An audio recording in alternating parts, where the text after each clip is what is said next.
Good morning, everyone. Thank you for joining us for ICONversations. The ICON program is designed to celebrate our company's top producers. These agents have not only exceeded capping status, but have also reached exceptional milestones, earning them various stock grants and the opportunity to earn back their paid company dollar. We have 5 of our icons here on the stage for you today to bring a freight train of knowledge. And from Georgia, we have Bryson Hallbrook. From Wisconsin, we have Josh Newman. From California, we have Andy Kay. From Ohio, we have TJ Gaussman. And our fabulous moderator today is Laura Healy from British Columbia, Canada. Laura, take it away.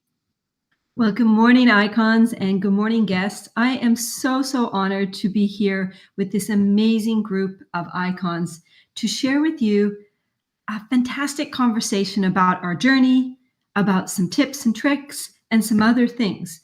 So to get started, I would love our group to just share a little bit about who you are. So Bryson, can we kick it off with you? Can you give our group a little bit of insight of who you are, and then we'll go one by one from there. Sure, thank you. I'm a 21-year-old real estate agent from Georgia. Been licensed just over 2.5 years. Got licensed right out of high school, and we're right here on Lake Hartwell, on the Georgia-South Carolina line. That's incredible. So you very likely will be one of our tech guys today in the conversation. I look forward to picking your brain a bit further. Thank you. What about you, Andy? Let's go to a few years of experience. I hear you've been in the industry a bit. Indeed, I have, since 1986. So a few more years than Bryson, but I started in residential real estate. I live in a coastal beach town in California and sold single-family homes for the first 10 years of my career, but made the switch into commercial real estate about 20 years ago or so. And my specialization is multifamily apartment sales. Oh, that's incredible. So that'll be a really cool dynamic to have on our call. TJ, what about you? Hey, Laura. Yeah, my name's TJ. I'm in Cincinnati. I've got a small team, married with a wonderful daughter, definitely not 21, but God, it was wonderful. So enjoy your time, Bryson. 43, but feel like 41, so I feel like I'm winning. Oh, that's amazing. And Josh, love to hear from you. Yeah, I'm up in Wisconsin, not quite as cold as you, but we've got a big blizzard yesterday. I have been with eXp for 5 years. I've been in real estate for 23 years as a realtor, team lead. I ran an independent brokerage prior to bringing the brokerage under the eXp umbrella as a mega team. Have had a team as big as 27 agents and have kind of transitioned into a smaller team over the last couple years, and just kind of focusing on more productive agents and having just a smaller team that fits our culture a little bit better. So we currently have 13 agents on our team. I also do multifamily, a good amount of multifamily, probably 80-20 residential to commercial. And then my wife and I own a property management company and have 60 doors ourselves that we have taken care of, and enjoy all aspects of the real estate world. Sounds like a busy and productive lifestyle. Well, it is. Yeah. And I'm venturing into the world of development, doing my first residential development this spring on 130 acres, 120 lots. So that's amazing. Maybe you and Andy need to be friends. Yeah, for sure. Let's kick it off with our first question. So this is my 3rd or 4th time hosting the ICONversations. And so when I started thinking about what topic I really wanted to talk about, I reflected on my current day-to-day life. And so many of you have listened to what I've talked about before. I'm really big into work-life balance, which I know we all talk about, but really staying true and genuine to who you are and achieving your goals and not letting your work take over your life. So today's topic, we're going to touch on AI for efficiency, or ChatGPT, or whatever you want to call it. So I'm really excited. Actually, Bryson, I'd love you to kick it off with the first question. And That is, in our day-to-day lives, how have you incorporated tools like AI or ChatGPT to streamline your systems, improve your workflow, and ultimately save you time, especially when it comes to regaining your personal time in your busy work schedule? While I know you've only been in it 2.5 years, I know it sounds like your business is growing in leaps and bounds. Yeah, so I don't use AI to AI specifically to a large extent to improve efficiency and stuff. I use it more just for um, improving listing descriptions or emails or social media posts, stuff like that. But I do use a lot of technology to improve, the workflow and being able to keep up with multiple transactions or multiple leads, whatever it might be, with using CRMs and stuff like that. And our CRM has some AI integrated into it to make our workflow more efficient. But in terms of actual chat GPT or AI itself, I've honestly hadn't used a lot of that, to improve workflow. Totally makes sense. Well, always an opportunity. What Most about you, definitely. Josh? Yeah, we don't actually. I'm kind of with Bryson. It's kind of funny. I've got this. I know AI is a necessary tool and can do some incredible things. With our CRM, it integrates some. We use Lofty, and so that has some definite powerful AI tools.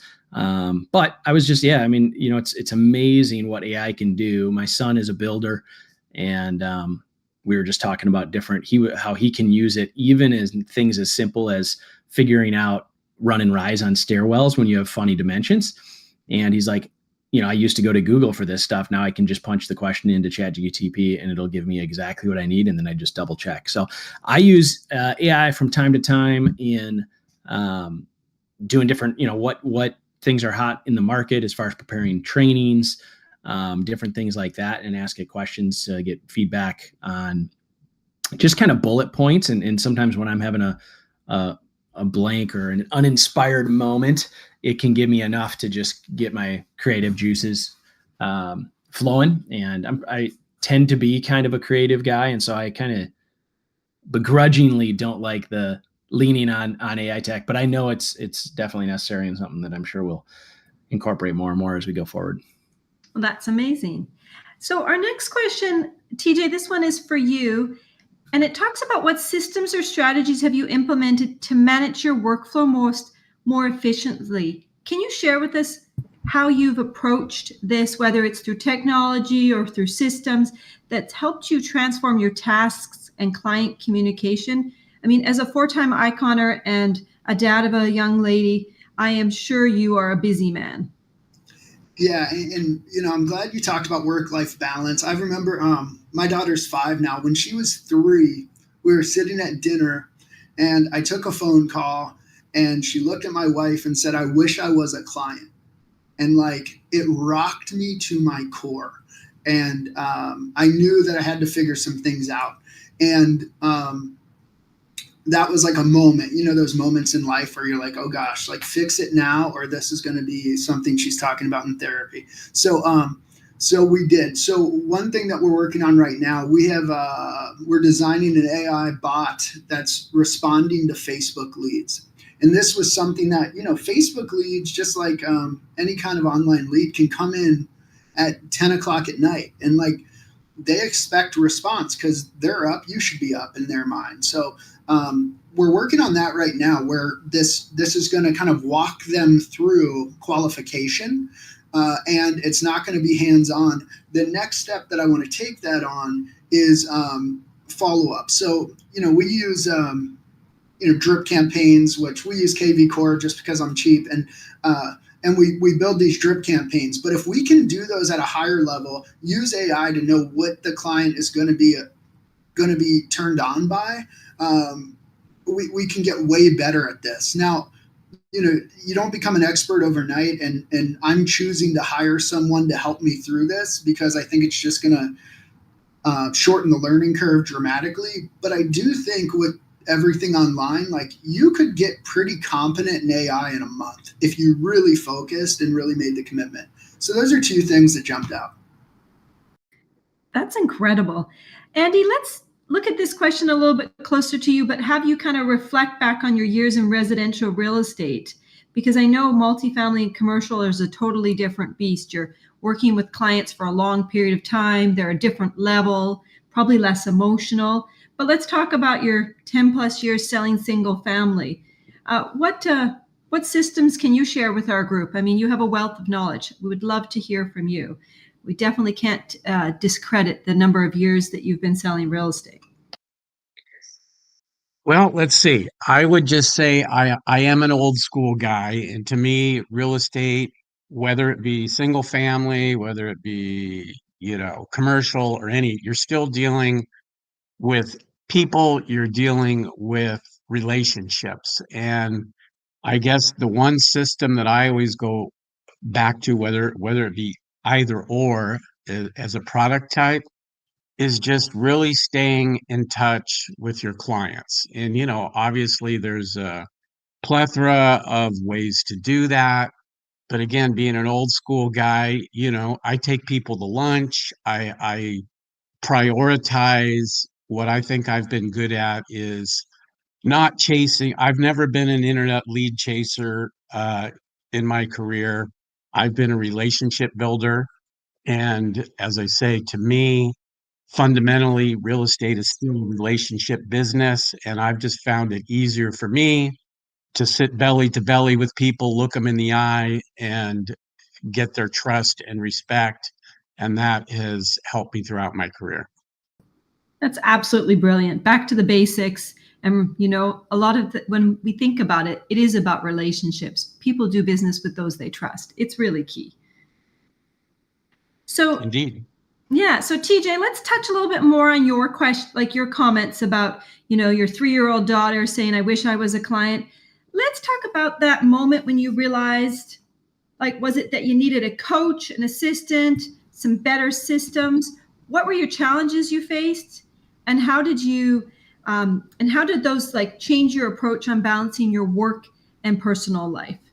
Yeah, it's a great question. So I've had a business coach for a while. I think it was internal. And I think for me, what it was I was taking my family for granted. And, they're always there.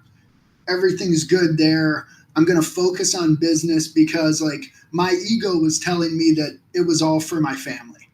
And I don't know if that's true, because there's a line of income where if you're making enough to take care of your family, beyond that, while I understand wealth building, I think that my wife and my daughter value time more than money at this point.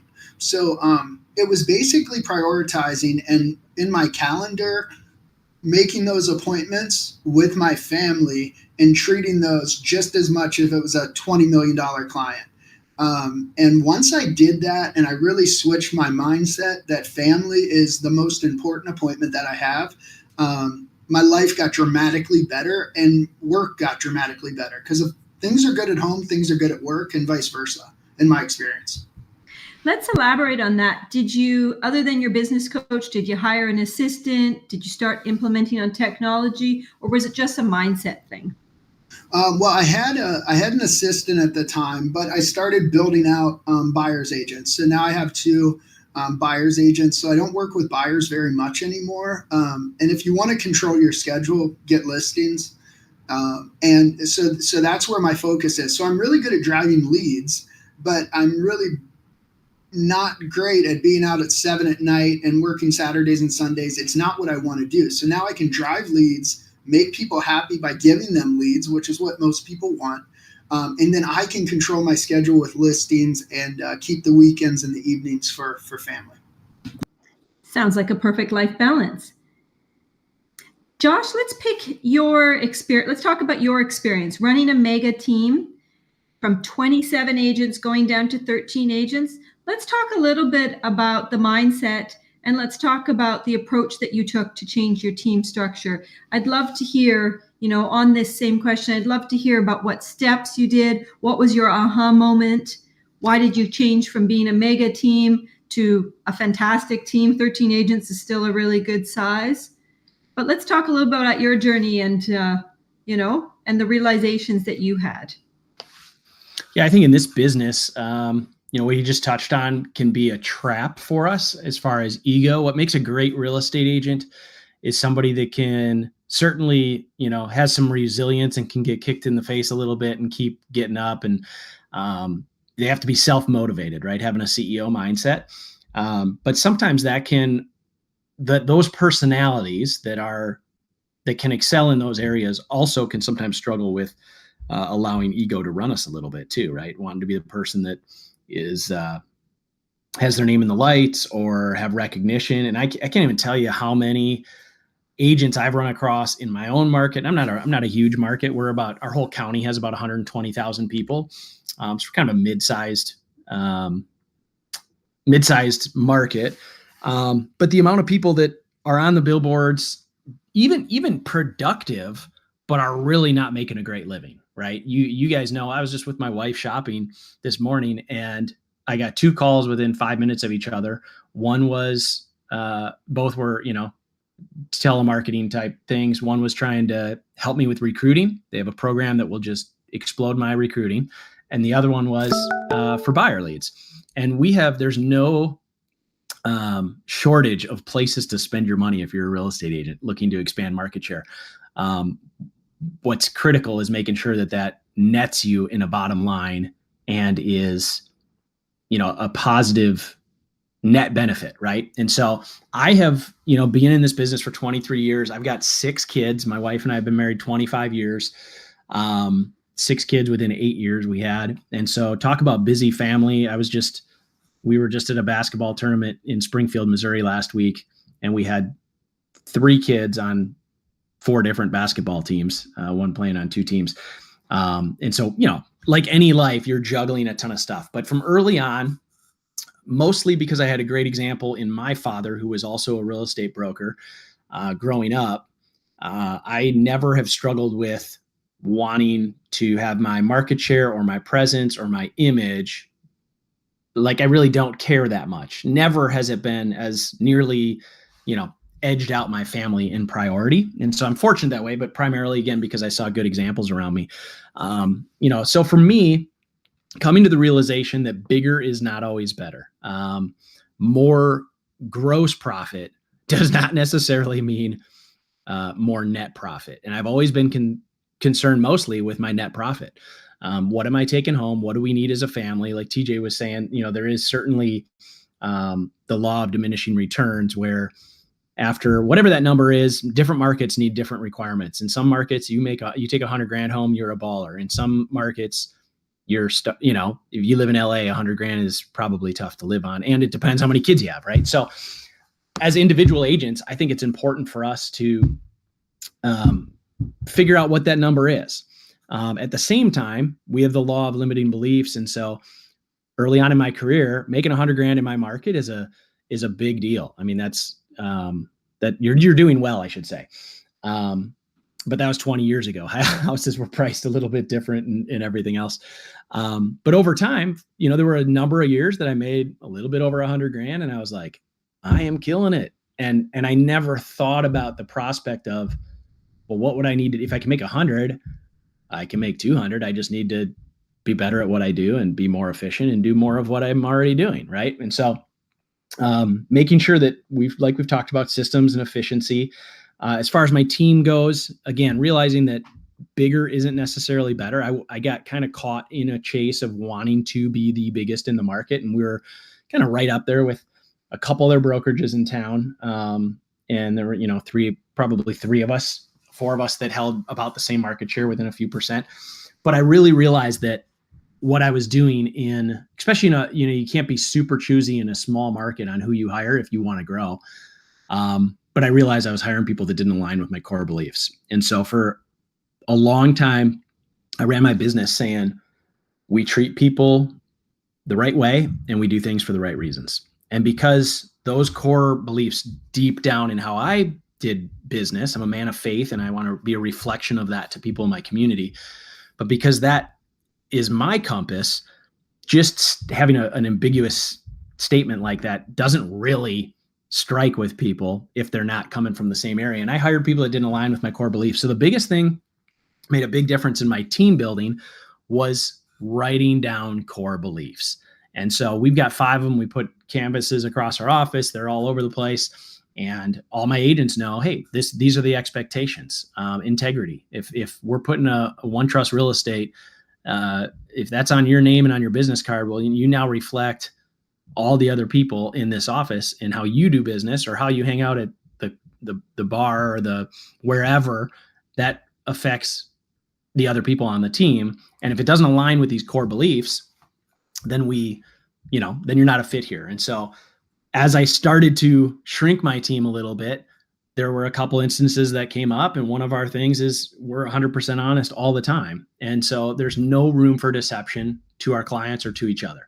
And I had a newer agent that deceived me on some stuff that she just it was very clear to me that she didn't talk to the state broker on and was telling me that she had. And so I basically said, hey, I'll high five you. I wish you nothing but the best. You ever have questions, feel free to reach out, but I can't mentor you. I can't have you be a part of my team because the core value's on the wall and you saw it. And, we all goof up. I just don't have time to mentor people that aren't going to align with the things that are important to me. And so that makes conflict really easy when it's black and white.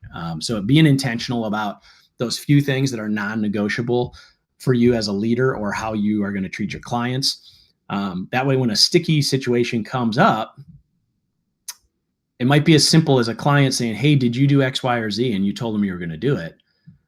And I didn't do it. It's real easy to BS and say, oh, yeah. Well, let me check. Oh, I have it drafted. I just never sent the email, right? I mean, that's BS. That's not truthful. And so I can sleep real good at night when I just go, oh my gosh, totally dropped the ball. Told you I'd do it. I forgot. I'll do it right now.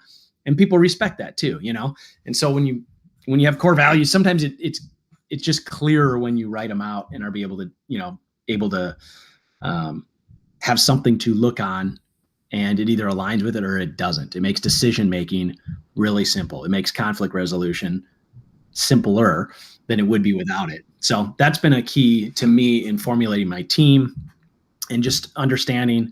One of my mentors said, hey, if you don't want to go out to dinner with the person, you shouldn't have them on your team. If you don't want to hang out with them outside of work, don't hire them to your team. And so we've gotten to a place where I would thoroughly enjoy going out to dinner with any of the people that are on my team. It's a much more enjoyable place to be, and we can rely on each other. And it's just, that's been definitely a key in our success as a team and making me enjoy it a little bit more as well. Josh, that was packed full of really valuable advice. I really enjoyed that. Stay true to yourself is really key. And I do like the part about, don't stray from your values. Yeah, this industry is so much about image and looking like you're successful. And, the whole fake it till you make it, that is an empty, it's an empty motto. There's some truth to the idea behind it. But I think there's great truth to saying, hey, I don't know what I'm doing, but my teammate so-and-so, they've sold 2,000 houses or they've sold 150 houses, and they're going to be helping me, locking arms with me. And you find a client that then goes, man, I want the young, hungry person that doesn't maybe hasn't sold 500 houses, but they're willing to grind and they're hungrier than the old guy that's been doing it for 25 years. And they're going to be willing on Saturday morning to go show me houses instead of go coach their kids, whatever, because they don't have kids yet or whatever. There's always ways to make what your perceived weakness is to broadcast that as a strength without losing the authenticity of, being real about it and not just lying. You just gotta step back and evaluate your position and what's your value add. What is something that, when I have a young agent, I literally use that example and say, hey, I got 6 kids. I've been doing this 25 years. If somebody wants to go look at a house at 7 p.m., there's a very good chance I'm not excited about going out and showing that house. And so use that as your example. You're young, you're hungry, you don't have whatever, as many commitments, whatever it is. So I think that's a better aspect of just trying to fake it till you make it. Yeah, that's absolutely brilliant. For any of you who know a little bit about me, the year I sold the most houses, I spent about $120 on marketing. I'm very much the Andy principle, the people, the relationships. My business from day one was built on referral. But, people try to act something, try to be something they aren't. You know, the majority of time I meet clients at my favorite coffee shop. I call myself an old school influencer to the coffee shop owner because I love to bring people there in person and share things with my clients that I love. But because of that, I attract a client that is, whether you want to call it your tribe or a person that you sync with.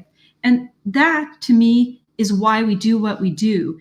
So as we continue on this conversation, Andy, let's share a little bit of your wisdom. During the number of years when you either sold residential or moved to commercial, did you have any aha moments?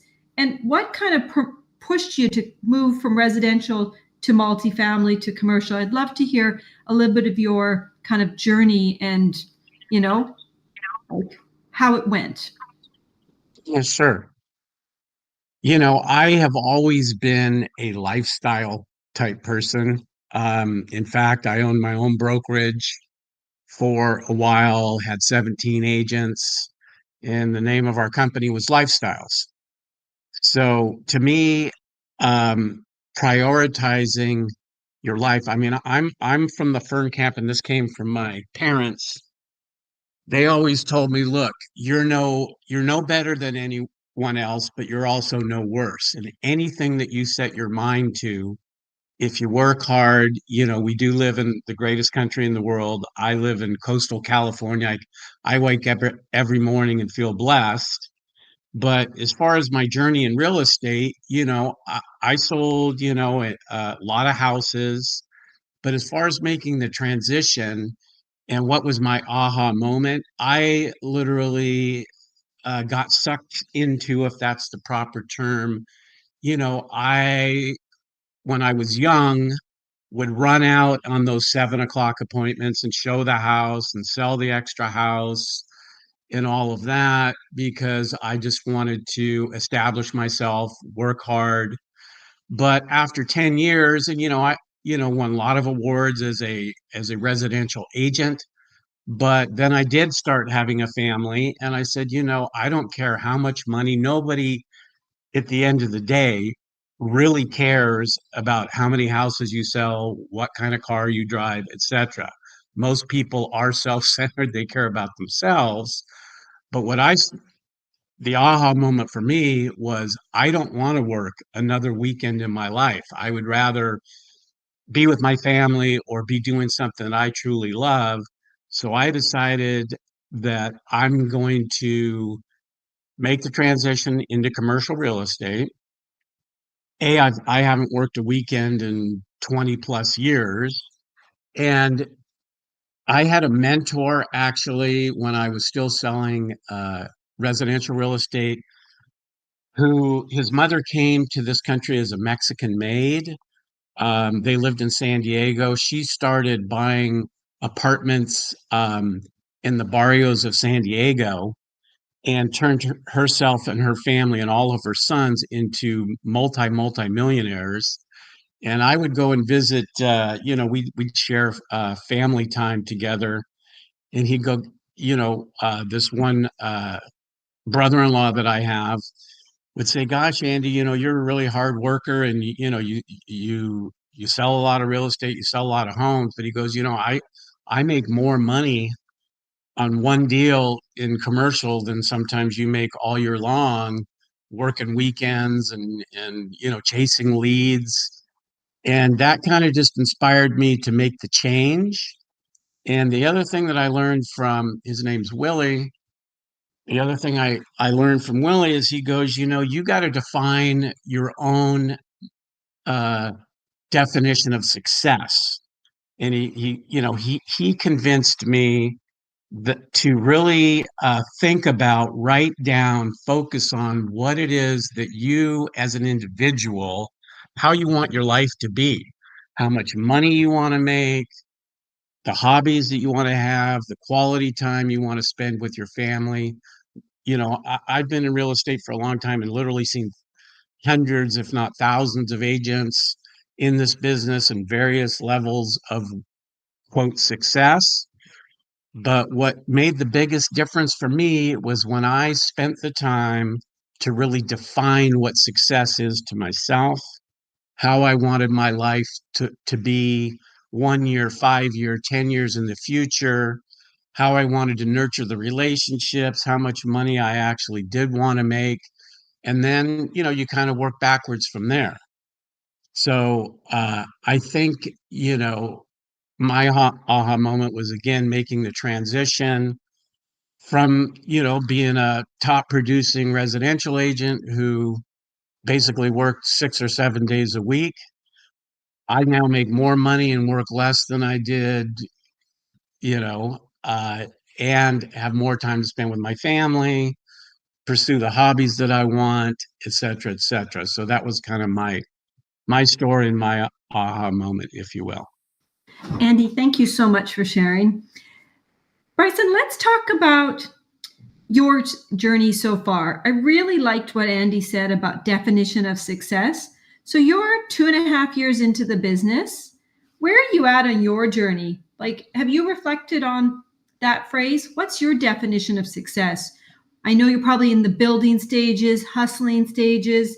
I've been a little over just about, I think, 6 years with in my career to date.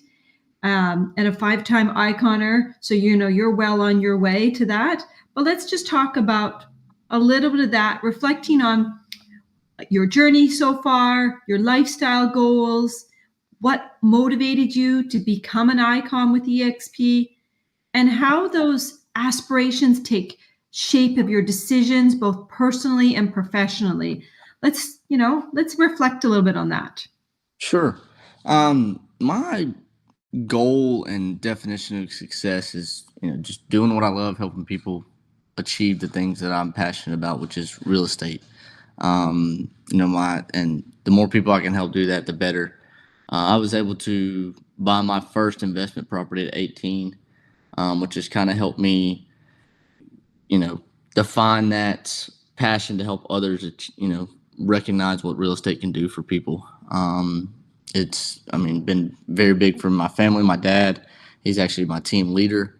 We work hand in hand every day, and I've seen what it can do for our family when he got back into the real estate world in 2021, both on the sales side, and then we do a lot of development stuff together, focusing on affordable housing in our area with manufactured homes, which kind of goes back to helping people realize what real estate can do for just the average person, owning their own home versus renting. I've seen people that bought a house 2-3 years ago right before it peaked, and then we go to sell it, and they almost doubled their money, and that can be life changing. And that's kind of what the definition of success for me is just being able to help as many people as possible realize that goal. And my lifestyle, I'm young, I'm single, I don't have any kids. I love to work. That was the whole reason why I decided to get my real estate license and not pursue college, because I just wanted to work. And I love doing that. I love meeting people on Saturdays, Sundays, whenever it is, but still being able to maintain a good free time with friends and family. That's awesome, Bryson. Thank you for sharing. I love the fact that you and your dad are building affordable housing. It's part of the market that really must have those feel-good moments, especially when you change someone's life. Most definitely. Yeah. TJ, let's talk a little bit about the same question with you. You're a 4-time iconer. Has this, achievement, is this just something that's just come naturally? Does it, does it shape any of your decisions? Do you just enjoy the stock? Does it motivate you still? After 4 times, is it just something that happens due to volume, or do you strive towards it? Does it give you that moment of, I guess what I'm trying to get at is, I know I was in a position after getting 3 or 4 of them, they were just coming. And I was really reflecting on trying to not take advantage of the fact that I was so blessed with my career success. But also, I guess I came to this aha moment, and I'm not sure if you've come, is that I needed to celebrate my successes, whether they were big or small. So let's talk about yours. Do they give you do you want to celebrate every time you get one still, or they just stock that you bank? That's a great question. To me, this is the one award that actually means something. It is 100% merit based. You can't buy it. You can't fake it. So to me, this is the only one I care about. I don't care about Circle of Excellence. This is a high enough bar that it's an elite award and it takes effort. I don't care who you are. Now, that doesn't mean that somebody that, has been doing this for a really long time, they may do this in 5 months, but it's still hard enough that there's a lot of value to it. And it's cool because not only do you win the award, there's financial incentives that come with it. That is so rare in our industry. And where I am now is I know if I continue to do this, I can't imagine a situation where I'm not producing at this level. And that's not ego. It's just, confidence in what we've built. The difference, the change that I've found is now where I am in business now is I have a platform where I'm able to help people get here with me. And that is the gift. So now it's okay, TJ, you've earned the seat at the table. So what are you going to do with it? Are you just going to sit here and talk about your stock, or are you going to go out there and help people that are capping be the next icon?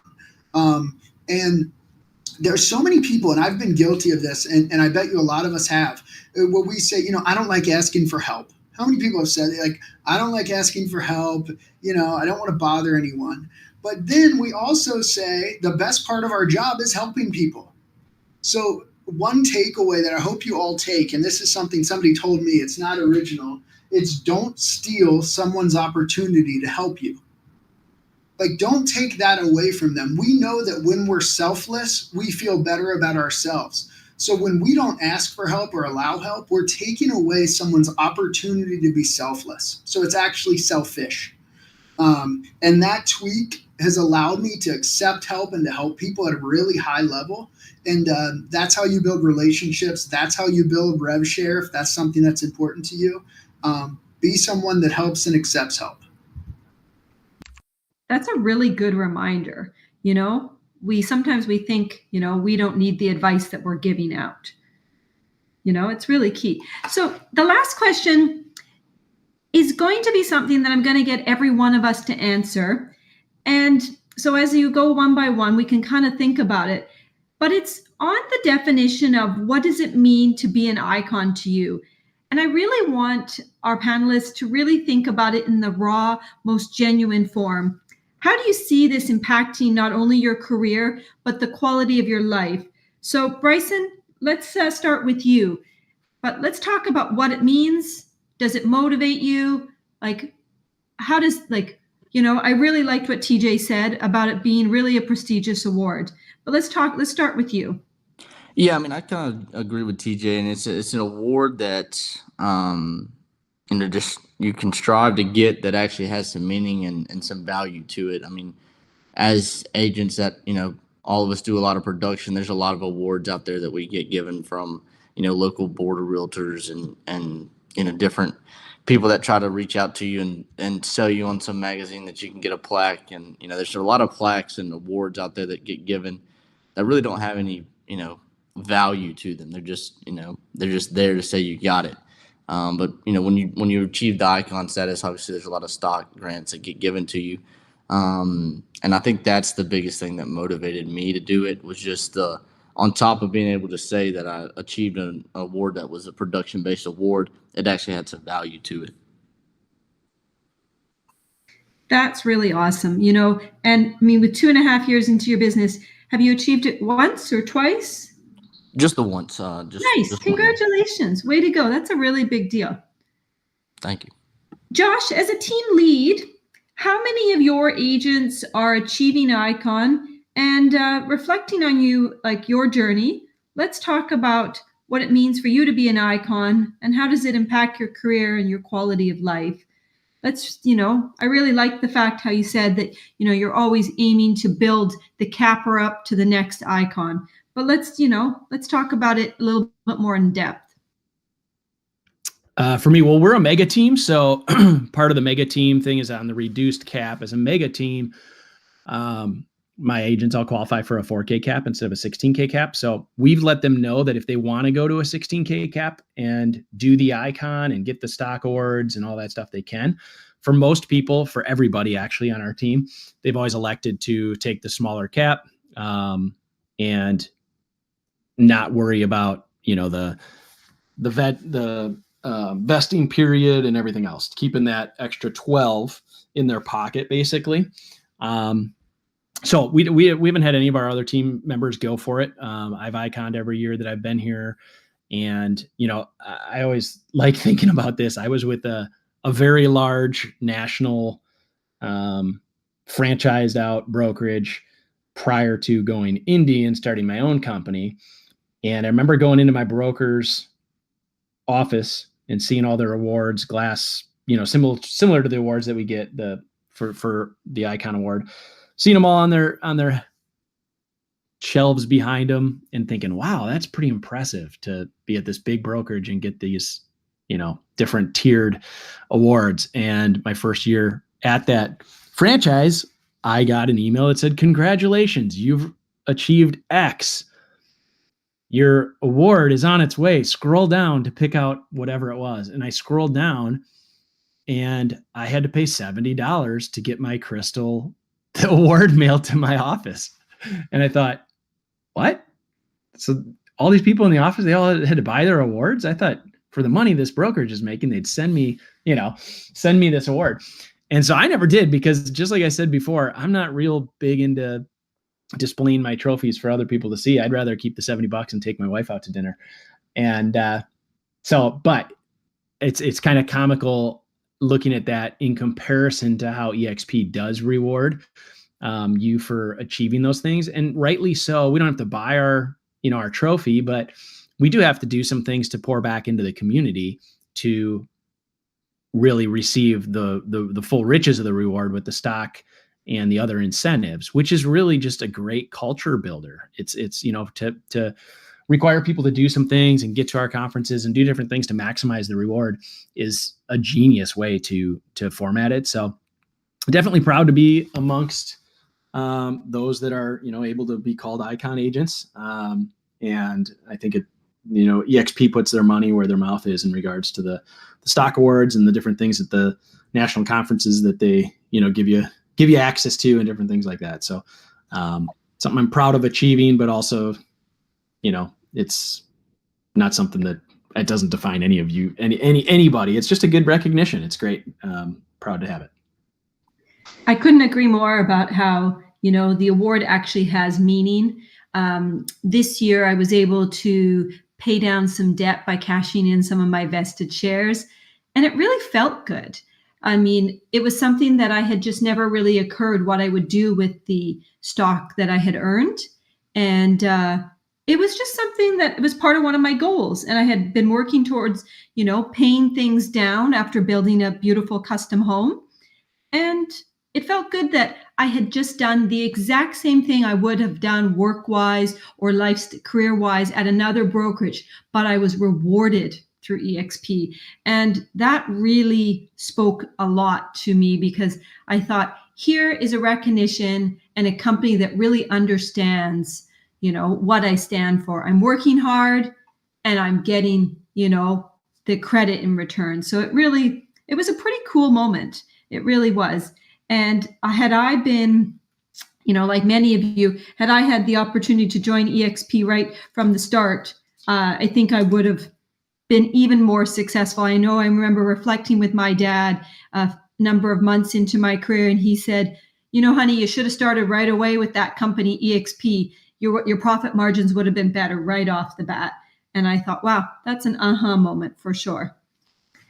So on to you, Andy. Let's talk about how many times are you an Icon winner, and what does the award mean to you in a real raw and genuine way? I know you're relationship based, so I'm sure, are you still achieving it on a commercial? Because I know it's volume, but let's talk about that. I'd love to hear your perspective, especially being a multifamily and a commercial focused agent.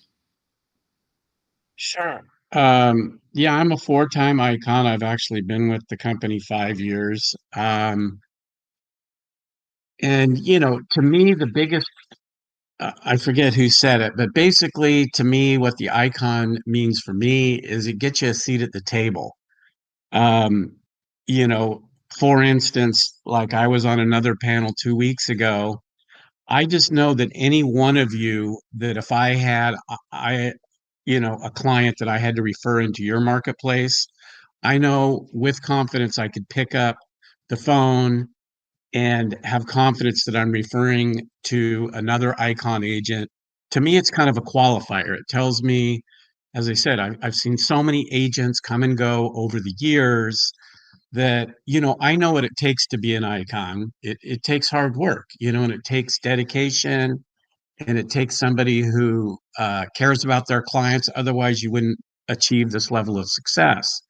It's a very simple business, but for instance, like I say, 2 weeks ago, I was on another one of these panels. I had a client that wanted to help his son buy a house in a market outside of my area. So I contacted this gal in her marketplace, and within a week, they're in escrow to help the son buy the house. And so, to me, it's kind of a qualifier. And obviously, the financial incentives are great. The recognition is great. I mean, over the years, I literally threw away all the plaques that I had received when I was a residential agent, because getting recognition, while it feels good for a few moments, to me, it's more about knowing that this is a professional. This is somebody who takes their job seriously, is good at it, and with confidence, I can call anyone who is an icon and know that they're going to take care of a client if I have a referral to give. Andy, it's so true. It really is, and no matter whether you're a team lead or an individual agent, when you achieve the award, it's like you have street cred. I also agree with you. I did feel like I belonged at that table. I belonged. I was heard when I spoke. So I couldn't agree more. And I do love how EXP encourages us to give back to our community, empower agents who are on that journey to achieving ICON, empower newer agents. It's really a beautiful culture. It means a lot to me. It really speaks to my values. TJ, let's talk about you before we wrap up this fantastic session. Let's talk about what ICON means to you and how this award has impacted your career and life. Yeah, I mean, I really do value it. I think it's great. And one of the cool things, even looking at the panel, like you've got Andy, who's a 40-year vet, right? And he's converted his business. Now he's commercial, and he wins this award, and it matters. And then you've got Bryson, who's 21 years old. Like, this is achievable to anyone that will work hard enough to get it. And I love that, right? It's not, there's no secret to it. If you work hard enough, have the strategies, ask for help, anybody can reach this. And I urge anyone who's sitting in the audience, if you're a new agent, make your goal to cap. Let's cap. If you're a capper, let's make your goal to icon. If you don't know how to do it, use the icons in your market or anywhere in the country or Canada. Like, we're everywhere and we all want to help. And I think that's the beauty of EXP. It's that collaboration that you just don't get with other brokerages. That's amazing. So let's open it up to any questions that we might have by the group, because I know that we've had a great attendance here, or anything from our panelists that you guys would like to throw in before our last few minutes we wrap it up. I want to extend my real appreciation to Bryson, Josh, Andy, and TJ for participating today. You have not only taught me a lot, but it's a great aha moment. I always like reflecting on, my journey, and I like, learning little things. It's always a good reminder, Do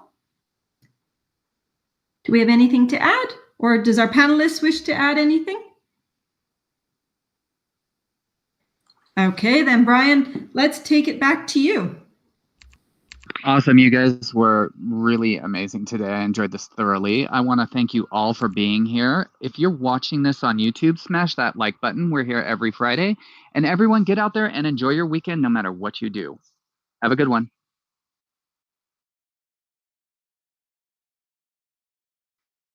Also, any icons in the audience that are in an active icon benefit year, you will receive a couple of points just for being here today. Amazing. I didn't know that.